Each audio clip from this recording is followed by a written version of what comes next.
The email arrived at 2:17 in the morning. Daniel wasn't asleep. He hadn't really slept through a night in months. The small apartment was quiet except for the refrigerator's low hum and the faint traffic outside his window. He was sitting at the kitchen table with a cup of coffee that had long gone cold, staring at a half-finished sketch of a house he would never build. When his phone vibrated, he almost ignored it. No one writes at 2:17 a.m. unless it's a mistake or bad news. He picked it up anyway. The sender's name made his chest tighten. Maya. For a moment, he simply stared at the screen, his thumb hovering but refusing to move. It had been 5 years. 5 years since the night she walked out of their tiny rented house, with a single suitcase and eyes that looked like she was leaving behind more than furniture. 5 years since he let her go without chasing her. His heart pounded as he opened the message. Danielle, I don't know if this email will even reach you. I don't know if you'll read it, but I have to try. There's something you deserve to know. He swallowed hard and kept reading. I'll be in town for 2 days. If you're willing, meet me at the old train station tomorrow at 5 p.m. I won't ask you for anything. I just need to tell you the truth. Maya, the old train station. He hadn't stepped near it since the day she left. It was the last place they stood together. She had cried quietly while he stood there, stiff and silent, convinced that pride was stronger than love. He leaned back in his chair, the wood creaking under his weight. His reflection stared back at him from the dark window. He looked older than 37, tired, hollow. The truth. What truth could possibly matter after 5 years? He remembered their last fight, her voice trembling, his voice sharp. She had wanted to move to another city for a job. A good job. A chance to build something meaningful. He had refused. His father was sick then, and Daniel had insisted that leaving would be betrayal. You're asking me to choose between you and my own life, she had said, tears streaking down her face. I'm asking you to stay, he had replied, but it came out like a command. In the end, she chose herself, or at least that's what he had believed. He looked at the clock. 2:32 a.m. He should ignore it. He had rebuilt his life in careful, fragile layers. After his father passed away, the house had felt unbearable. Every room echoed with regret. He sold it, moved into this apartment, and started taking freelance architectural projects. Small ones, safe ones. No risks, no attachments. But his chest wouldn't stop tightening around the thought of not going. By 4 a.m. he knew he would be there. The next day crawled. He tried to focus on work, but his mind drifted constantly to memories he had tried so hard to bury. The way Maya laughed when she couldn't find the right word, the smell of jasmine in her hair, the way she would hum softly while cooking, unaware he was watching her. At 4:30 p.m., he stood outside the old train station. It hadn't changed much. The paint was chipped, and the benches were worn smooth by time. A few commuters moved in and out, their footsteps echoing against the high ceiling. He checked his watch. 4:28. At exactly 5 p.m., he saw her. She stepped through the entrance with the same hesitant grace he remembered. Her hair was shorter now, brushing her shoulders. She wore a simple blue coat, and for a second he couldn't breathe. She looked thinner, stronger somehow, but fragile too. Their eyes met. 5 years collapsed into one suspended moment. "Hi, Daniel," she said softly. "Hi." The word felt too small for everything that sat between them. They stood awkwardly, neither sure whether to move closer. In the end, they settled on a polite distance, like strangers pretending they had never shared a bed, a kitchen, 1,000 whispered dreams. "Thank you for coming," she said. "I almost didn't." She nodded. "I wouldn't have blamed you." They sat on a wooden bench. The air smelled faintly of oil and dust. A train passed on a distant track, the vibration traveling through the ground beneath their feet. "So," he said, forcing calm into his voice, "what truth?" She clasped her hands together, her knuckles whitening. "The night I left, you thought I was choosing my career over you." He didn't respond. That wasn't the whole story. He felt his pulse quicken. "I was pregnant." The world seemed to tilt. "What?" The word left him as a whisper. "I found out 2 days before I told you about the job. I wanted to tell you, but we were already fighting. You were so stressed about your father, about everything.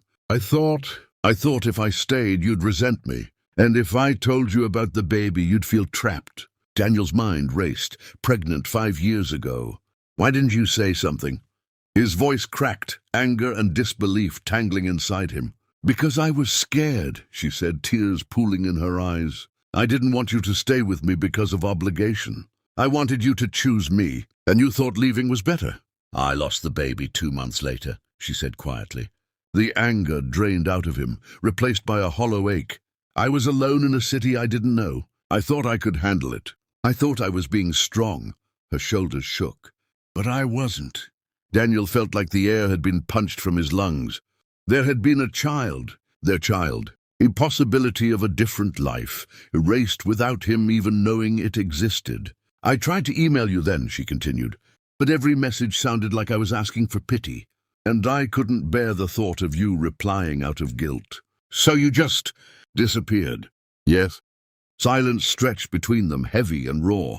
He stared at the tracks. Do you have any idea what those years were like for me? She wiped her tears. I can imagine. No, you can't. His voice rose before he could stop it. I thought you left because I wasn't enough. I thought I failed you. I replayed every argument, every moment I chose responsibility over us. And I thought you didn't fight for me because you didn't love me enough. She shot back, her voice trembling. They looked at each other, stunned by the symmetry of their pain.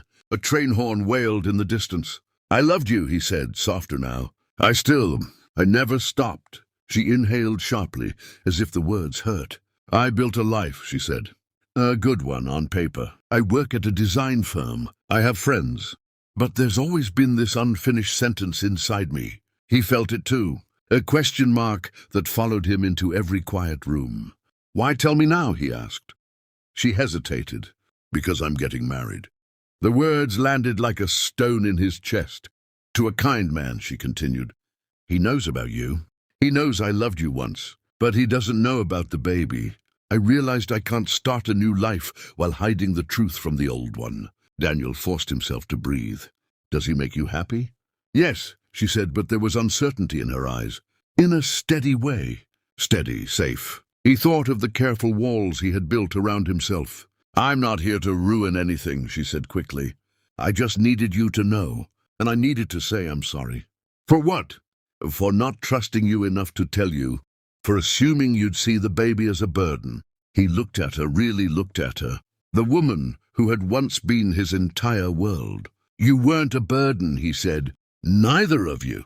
Tears slid down her cheeks. He reached out instinctively, then stopped himself. His hand hovered between them before falling back to his side. A long silence followed, but it wasn't hostile. It was filled with everything they had lost. If you could go back, he asked, would you stay? She closed her eyes. Yes, I would tell you the truth and let you decide. He nodded slowly. I would choose you. A train pulled into the station, its doors hissing open. People stepped off, laughter and chatter briefly filling the air. Life moving forward? This is my train, she said, standing up.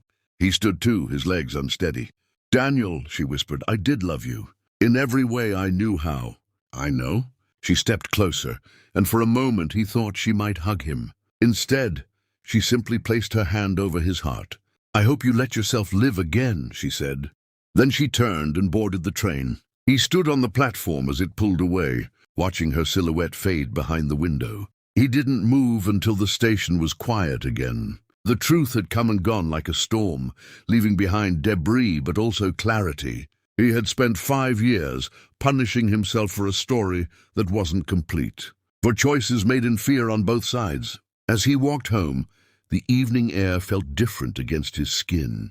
Raw but alive, he passed by a construction site where workers were finishing the frame of a small house. The structure stood exposed to the sky, vulnerable but full of promise. He stopped and watched for a while. For the first time in years, he didn't feel trapped in the past. The pain was still there, but it was honest now, shared. Back in his apartment, he opened the drawer where he kept old sketches, plans he had abandoned, dreams he had folded away. He spread them across the table. Maybe he couldn't rebuild what was lost. Maybe the child they never met would always be a quiet ache inside him. but he could build something new. At 2:17 a.m., his phone vibrated again. His heart jumped before he realized it was just a calendar reminder he had forgotten to delete. He smiled faintly at himself. Some messages arrive too late to change the past, but sometimes they arrive just in time to change the future. He picked up a pencil and began to draw. Not the house he once imagined for two, but something wider, brighter, a place with large windows that welcomed light instead of shutting it out. Outside, the city slept. Inside, for the first time in years, Daniel felt awake.